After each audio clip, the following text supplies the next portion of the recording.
स्वागत है आप सबों का अपना YouTube channel yes study education में। मैं चांदनी एक बार फिर एक नया वीडियो लेकर आई हूँ।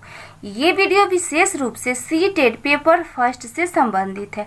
आज इस वीडियो में हम सब NCERT बुक क्लास 5 का लेसन 10 एंड 11 के बारे में डिस्कस करेंगे। इससे पहले हम लोग क्लास 3 का टोटल लेसन तथा क्लास 4 का टोटल लेसन तथा क्लास 5 का लेसन 1 से लेकर लेसन 9 तक का वीडियो कंप्लीट कर चुके हैं। अगर आप लोग उस वीडियो को देखना चाहते हैं तो डिस्क्रिप्शन बॉक्स में उसका लिंक दिया हुआ है, वहां से भी आप उसे देख सकते हैं। और हाँ, अगर आपको लगे कि हमारा वीडियो आप लोगों के लिए हेल्पफुल है तो सब्सक्राइब करें तथा बेल आइकन को प्रेस करना बिल्कुल ही ना भूलें।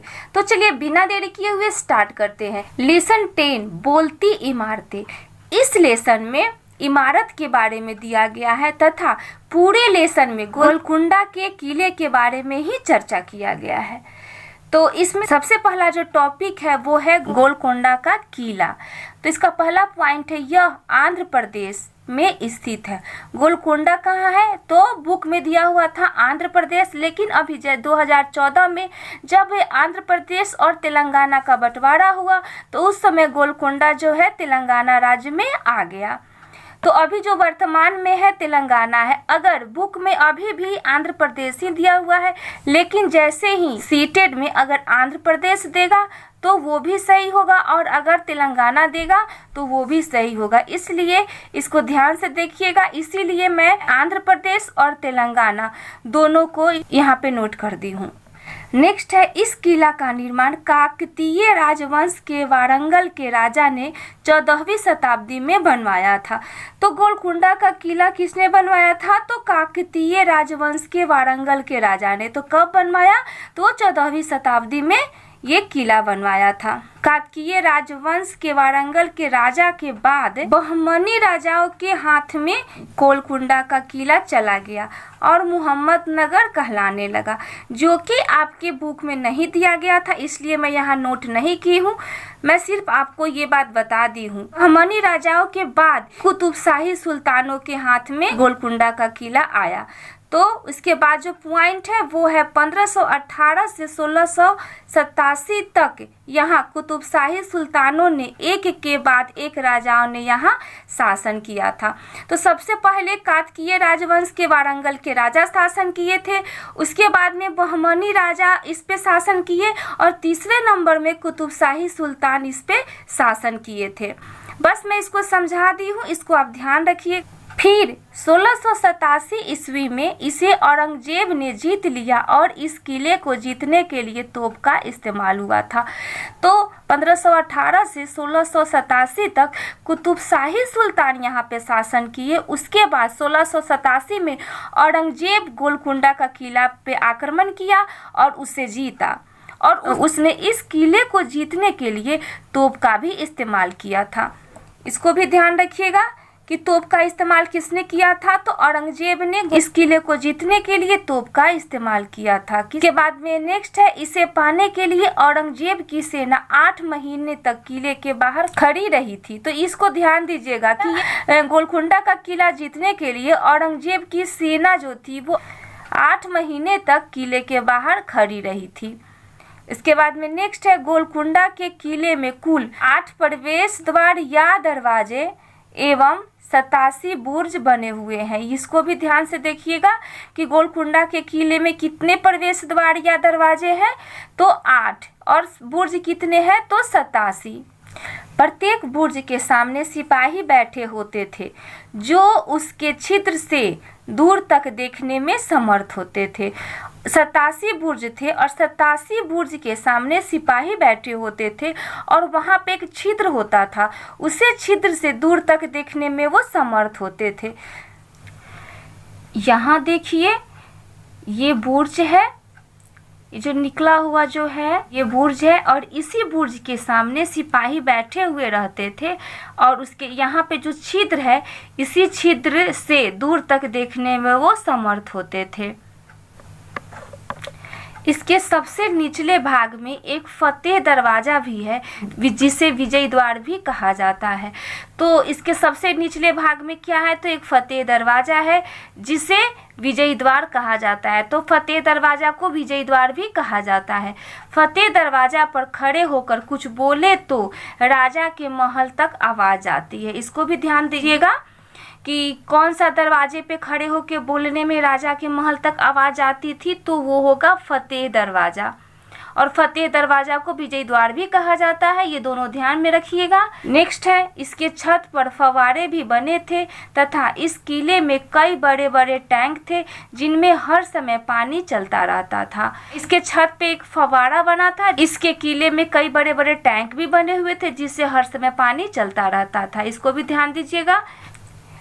किले की दीवार में मिट्टी के पाइप लगे हुए थे जिसके जरिए महल में जगह जगह तक पानी पहुंचाया जाता था।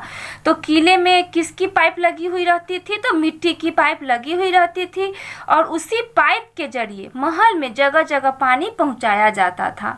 इसमें एक चीज और थी कि किले के अंदर बहुत सारी इमारतें भी बनी हुई थी, जैसे हथियार घर हुआ, ऊंट अस्तबल हुआ, तारामती मस्जिद हुआ, नगीना बाग हुआ और भी बहुत सारे थे।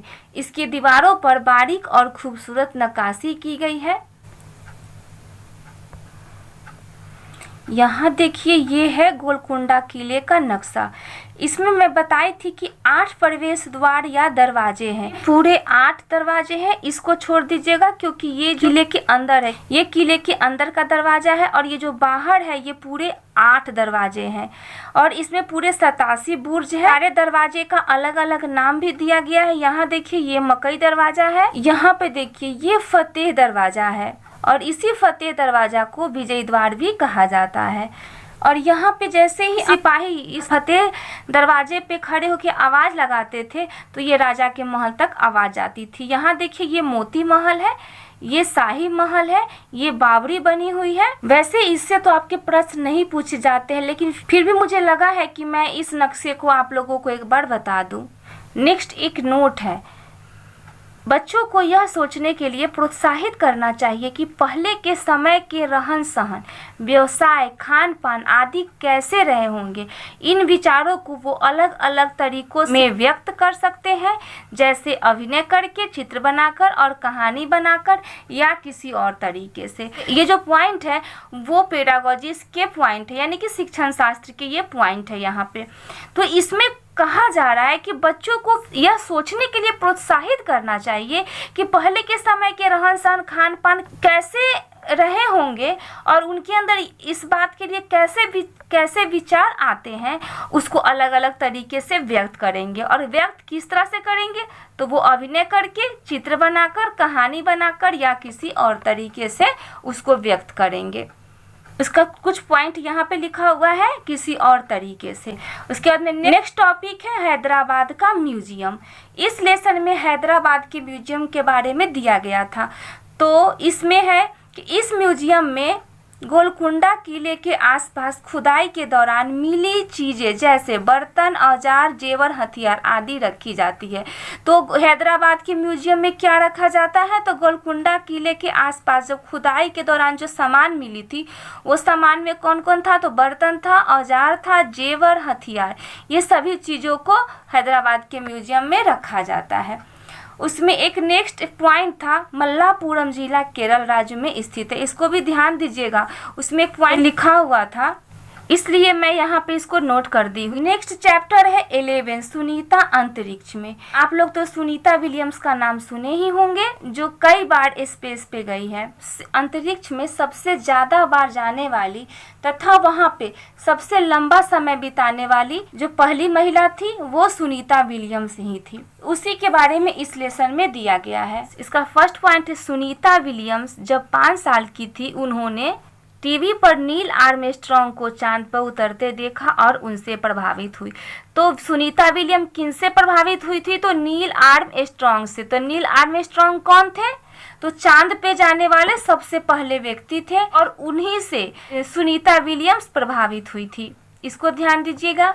इसके बाद में नेक्स्ट है सन 1969 में नील आर्मस्ट्रांग चांद पर उतरने वाले सबसे पहले व्यक्ति थे। मैं यहाँ भी नोट कर दी हूँ कि ये कब नील आर्मस्ट्रांग चांद पे उतरे थे, तो 1969 में ये चांद पे उतरे थे और चांद पे उतरने वाले सबसे पहले व्यक्ति भी यही थे।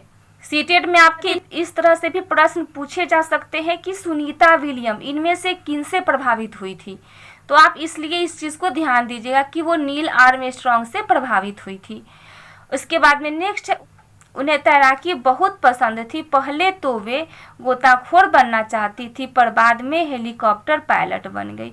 इसको भी ध्यान दीजिएगा। उन्हें पहले क्या चीज़ पसंद था, तो तैराकी पसंद था और वो पहले क्या बनना चाहती थी, तो वो गोताखोर बनना चाहती थी। गोताखोर को ड्राइवर भी कहा जाता है तथा बाद में वो क्या बन गई, तो हेलीकॉप्टर पायलट बनी। इस चीज़ को ध्यान में रखिएगा। फिर आगे की पढ़ाई कर और ट्रेनिंग लेकर अंतरिक्ष में गई। अब आगे की पढ़ाई कैसे शुरू की, तो उसके लिए एक दिन उन्हें किसी अंतरिक्ष यात्री से पता चला कि वे आगे की पढ़ाई करें और अंतरिक्ष में जा सकती हैं। तो फिर क्या था, सुनीता ने डटकर आगे की पढ़ाई की और ट्रेनिंग लेकर वो अंतरिक्ष में सबसे लंबे समय तक रहने वाली सबसे पहली महिला बनी। तो नेक्स्ट पॉइंट है, वैसे तो अंतरिक्ष में जाने वाली पहली भारतीय मूल की महिला कल्पना चावला थी। इसको भी ध्यान दीजिएगा कि पहले जो गई थी कौन गई थी, कल्पना चावला। लेकिन अंतरिक्ष में सबसे ज़्यादा बार, यहाँ पे ये जो पॉइंट था ये दिया नहीं गया था बुक में, मैं लिख दी हूँ इसलिए क्योंकि आप लोग कंफ्यूज ना करें, क्योंकि यहाँ पे सबसे पहले कौन गई थी, तो कल्पना चावला गई थी। लेकिन अंतरिक्ष में सबसे ज़्यादा बार जाने वाली महिला कौन हो गई, तो सुनीता विलियम्स हो गई और सबसे लंबा समय भी बिताने वाली महिला सुनीता विलियम्स थी। इस चीज़ को आप ध्यान दीजिएगा और इसमें आप कंफ्यूज नहीं करेंगे। अब नेक्स्ट पॉइंट है, सुनीता विलियम्स 7 बार अंतरिक्ष में गई थी। इसको भी ध्यान रखिएगा कि वो कितनी बार अंतरिक्ष में गई थी, तो 7 बार। वह पृथ्वी से 360 किलोमीटर ऊपर तक गई थी। इसको भी ध्यान रखिएगा क्योंकि जो मैं पॉइंट लिख रही हूँ इसी पॉइंट से आपके ऑप्शन में दिए जा सकते हैं, कहीं बाहर से नहीं दिए जाएंगे। नेक्स्ट है, अंतरिक्ष से देखने पर पृथ्वी बहुत सुंदर और अद्भुत दिखती है, पृथ्वी की गोलाई भी साफ दिखती है। ये बात सुनीता विलियम्स बोली थी कि अंतरिक्ष से देखने पर पृथ्वी बहुत सुंदर और अद्भुत दिखती है, पृथ्वी की गोलाई भी साफ दिखती है। उसके बाद में नेक्स्ट है, अंतरिक्ष से पृथ्वी को देखने पर अलग अलग देश दिखाई नहीं देते हैं, सिर्फ जमीन और पानी दिखाई देता है। सुनीता विलियम्स ये बात बताई थी कि अंतरिक्ष से पृथ्वी को देखने पर अलग अलग देश दिखाई नहीं देते हैं, क्योंकि जमीन का बंटवारा हम लोग करते हैं, देश का बंटवारा हम लोग करते हैं, लेकिन अगर ऊपर से देखा जाए तो वहाँ पे अलग अलग देश दिखाई नहीं देते हैं, सिर्फ जमीन और पानी दिखाई देता है। इस चीज़ को भी ध्यान रखिएगा कि अंतरिक्ष से देखने पे क्या दिखाई देता है, तो सिर्फ जमीन और पानी। नेक्स्ट है, अलग अलग देश तो सिर्फ कागज के नक्शे पर दिखाई देते हैं। इस बात को मैं बोल ही दी हूँ कि हम लोग ही इसका बंटवारा करते हैं और अलग अलग देश जो है ये कागज के नक्शे पर ही दिखाई देते हैं। अंतरिक्ष से देखने पर आकाश काला दिखाई देता है। इसको ध्यान दीजिएगा कि अंतरिक्ष यात्री को आकाश का रंग काला दिखाई देता है। अगर अंतरिक्ष से कोई व्यक्ति अगर आकाश को देखे तो उसका रंग काला दिखाई देता है। नेक्स्ट है, सुनीता ने अपने अंतरिक्ष यात्रा के अनुभव वृत्तांत में यह बताया है कि अंतरिक्ष में गुरुत्वाकर्षण के अभाव के कारण हम सब हवा में तैरते रहते हैं। ये सारी वृत्तांत सुनीता बच्चे को बताती है कि अंतरिक्ष में गुरुत्वाकर्षण नहीं होता है, जिसके कारण वहाँ पे सभी चीज़ें तैरती हुई दिखाई देती है। वहाँ पे पानी भी एक जगह टिका नहीं रहता है, पानी जो है बुलबुले की तरह इधर उधर उड़ता रहता है और जब उन्हें हाथ मुंह धोने के लिए पानी की जरूरत पड़ती है तो वो तैरते हुए बुलबुले को पकड़कर कपड़ा गीला करके तथा हाथ मुंह को साफ करते थे। और वहाँ खाना भी अजीब तरीके से खाना पड़ता था। सबसे ज़्यादा मज़ा तो सुनीता विलियम्स को तब आता था जब सभी लोग उड़ते हुए खाने वाले कमरे में जाते और उड़ते हुए खाने के पैकेटों को पकड़ते थे।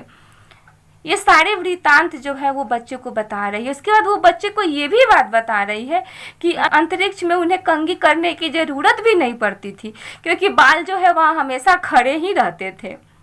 वहाँ पे चल न पाना, हर समय तैरते रहना और हर काम अलग तरीके से करना, यह सब करने की आदत डालना सुनीता विलियम्स के लिए आसान नहीं था। एक जगह टिक कर काम करना हो तो अपने आप को वो बेल्ट से बांध लेते थे। कागज को भी ऐसे नहीं छोड़ा जाता था, उसे भी दीवार के साथ बांध कर रखते थे।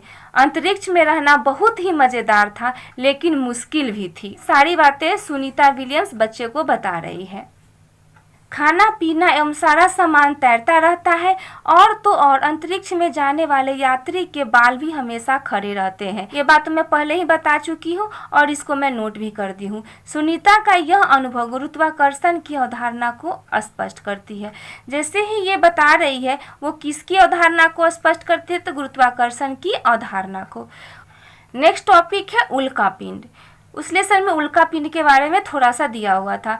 टूटता तारा को उल्का पिंड कहते हैं। इसको भी ध्यान रखिएगा कि टूटता तारा को क्या कहते हैं, तो उल्का पिंड टूटते तारा को कहा जाता है, जो पृथ्वी के वायुमंडल में आते ही जल जाते हैं। इसको ध्यान रखिएगा कि जैसे ही उल्का पिंड पृथ्वी के वायुमंडल में आते हैं वो जल जाते हैं। नेक्स्ट है गुरुत्वाकर्षण नहीं होने के कारण अंतरिक्ष में सभी चीजें वायु में तैरने लगती है। इसको भी ध्यान दीजिएगा कि जब गुरुत्वाकर्षण अंतरिक्ष में नहीं होते हैं, उसी के कारण सभी चीजें वायु में तैरने लगती है। तब तक के लिए इतना ही। अगर आपको हमारा वीडियो अच्छा लगा हो तो लाइक, शेयर और कमेंट करना बिल्कुल ही ना भूलें। धन्यवाद।